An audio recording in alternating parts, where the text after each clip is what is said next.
1971 में एक अमेरिकी एयरलाइंस एरोप्लेन को टेक ऑफ किए कुछ मिनट ही हुए थे कि सबसे लास्ट में बैठे पैसेंजर ने एक एयर होस्टेस को अपने पास बुलाया और हंसते हुए एक लेटर उसके हाथ में थमा दिया और लेटर में सिर्फ कुछ अल्फाज ही लिखे थे जिसने पूरी पैसेंजर्स की ही नहीं बल्कि पूरे अमेरिका को होश उड़ा दिया था।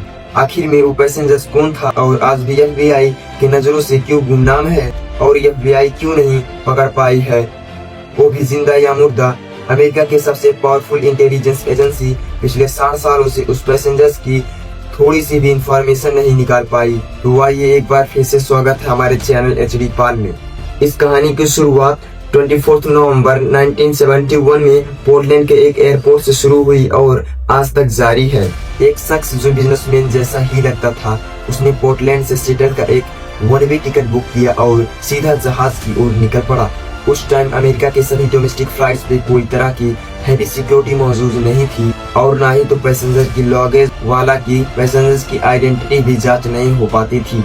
एक नॉर्थ वेस्ट ओरिएंट का एयरलाइंस का जहाज बोइंग 727 सिर्फ जिसे 45 मिनट्स में पोर्टलैंड से सिएटल तक पहुंचना था। सनग्लासेस लगाकर एक बिजनेसमैन अपने हाथों में ब्रीफकेस के साथ डैन कूपर नामी ये व्यक्ति पैसेंजर्स वाली जहाज में बैठ जाता है और कुछ देर बाद अपनी पसंदीदा शराब एक क्रू मेंबर से मंगाता है और ड्रिंक को एंजॉय करने लगता है। यहाँ तक तो सब कुछ ठीक था क्योंकि 90s के समय पे फ्लाइट में स्मोकिंग करना भी अलाउ था और ठीक 2:58 पे फ्लाइट टेक ऑफ कर लेती है। टेक ऑफ होते ही डैन कूपर पीछे मुड़ा और पास में बैठे एक क्रू मेंबर को हल्की स्माइल के साथ एक चिट्ठी थमा दिया और फिर होस्टेस को, जिसका नाम फ्लोरेंस स्नेफर था, उसने जब वह लेटर पढ़ी तो जैसे उसके पैरों तले जमीन ही खसक गई हो। Miss, I have a bomb here and I would like you to seat by me. मेरे पास बम है और मैं चाहता हूँ कि आप मेरे बराबर में आकर बैठो। फ्लोरेंस स्नेफर जब डैन कूपर के बराबर में आकर बैठी गई तो उसने अपना ब्रीफकेस खोला जिसमें डायनामाइट की 8 स्टिक्स और एक डेटोनेटर भी प्रेजेंट था। इन शॉर्ट जहाज हाईजैक हो चुका था और डैन कूपर की टोटल 3 डिमांड, जो कि डैन कूपर को 5 बजे से पहले $2 मिलियन कैश, 2 पैराशूट के पेयर और सीधे सिएटल के एयरपोर्ट पर एक रिफ्यूलिंग ट्रक रेडी चाहिए था। अपनी डिमांड के आखिर में उसने फ्लोरेंस स्नेफर को इनडायरेक्टली ये भी बोला कि अगर कोई भी गलती हुई तो मैं बम ब्लास्ट कर दूंगा। डैन कूपर के अलावा इस जहाज में 35 पैसेंजर थे जिनको पीछे जहाज में होने वाले हादसे के फ्लोरेंस स्नेफर डैन कूपर के डिमांड्स को लेकर कारपेट में जाती है और कैप्टन को पूरी हिस्सा सुना देती है। एक दूसरी एयर होस्टेस जिसका नाम टीना मकलून था, वो सीधा डैन कूपर के बराबर आके बैठ गई और एक इंटरकॉम लेके डैन कूपर और पॉइल के बीच उसका काम सिर्फ मैसेज पुगाना था। याद रहे कि अमेरिका की हिस्ट्री में होने वाली पहली प्लेन हाईजैक थी जो कि रैंसम और रोबरी के लिए जानी जाती थी। इसकी वजह से लोकल अथॉरिटीज और FBI ने फैसला किया कि हाईजैकर्स की सारी डिमांड्स पूरी की जाए और जाहिर है कि अथॉरिटीज को मालूम था कि हाईजैकर्स उनसे भागकर ज्यादा दूर नहीं जा पाएगा।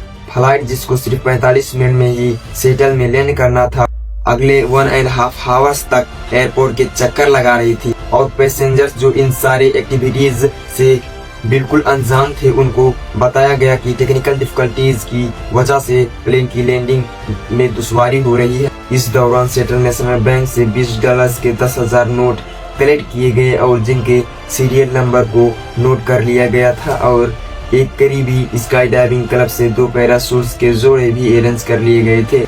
एग्जैक्टली 5:45 पर जहाज को लैंड करवाया गया और वादे के मुताबिक डैन कूपर को पैसों से भरा एक बैग और 2 पैराशूट्स के पेयर्स फ्रेम किए गए। साथ ही जहाज को रिफ्यूल भी कर दिया गया। वह अपने मांगे पूरे करने के बाद डैन कूपर ने 35 पैसेंजर और 2 पायलट्स क्रू को जहाज से उतरने का परमिशन दे देता है, जबकि एक पायलट और 2 फ्लाइट क्रू मेंबर्स को जहाज में ही रहने को कहता है। इस वक्त रात हो चुकी थी और जहाज एक बार फिर से टेक ऑफ कर गायब हो गया था। डैन कूपर ने अपने साथ बैठे टीना मकलून के जरिए पायलट खास इंस्ट्रक्शन भेजना चाहता कि जहाज के लैंडिंग गियर और विंडोज खुले, एल्टीट्यूड 10,000 फीट हो, स्पीड 320 किलोमीटर/आवर और जहाज को सीधा मैक्सिको सिटी ले जाया गया। पायलट ने वाला की तमाम डिमांड पूरी कर दी थी, लेकिन जहाज को सीधा मैक्सिको सिटी लेकर जाना फ्यूल की वजह से पॉसिबल नहीं था। लिहाजा पायलट ने डैन कूपर को रिफ्यूलिंग के लिए एक दो ऑप्शन दिए, रिन्यू या फिनिक्स। डेनको पर रिन्यू पर राजी हो गया और दूसरी तरफ लोकल और फेडरल अथॉरिटीज भी अपना काम कर रही थी। 2 फाइटर जेट को जहाज के पीछे रवाना कर दिया गया, लेकिन इतनी सालों से स्पीड में नहीं कर पा रही थी। इसी वजह से उन्होंने जहाज के चक्कर लगाना शुरू कर। आज रात अंधेरे में जहाज रिन्यू की तरफ रवां धवा था। इतने में डेनकोपर ने पास बैठे टीना मकलून को कॉकपिट में जाने को कहा, जहां 2 पायलट और एक फ्लाइट कैंडिडेट मौजूद थे। तब टीना मकलून कॉकपिट का दरवाजा बंद करने के लिए पलटी तो उसने आखिर में सिर्फ इतना देखा कि अपनी कमर पर कुछ बांध रहा था। उसके बाद जहाज की सीढ़ियां खुल गई और डेनकोपर वहां से गायब हो गया। इसके बाद जो कुछ भी हुआ वो पिछले 60 सालों से इसके बारे में डिस्कशन किया जा रहा है।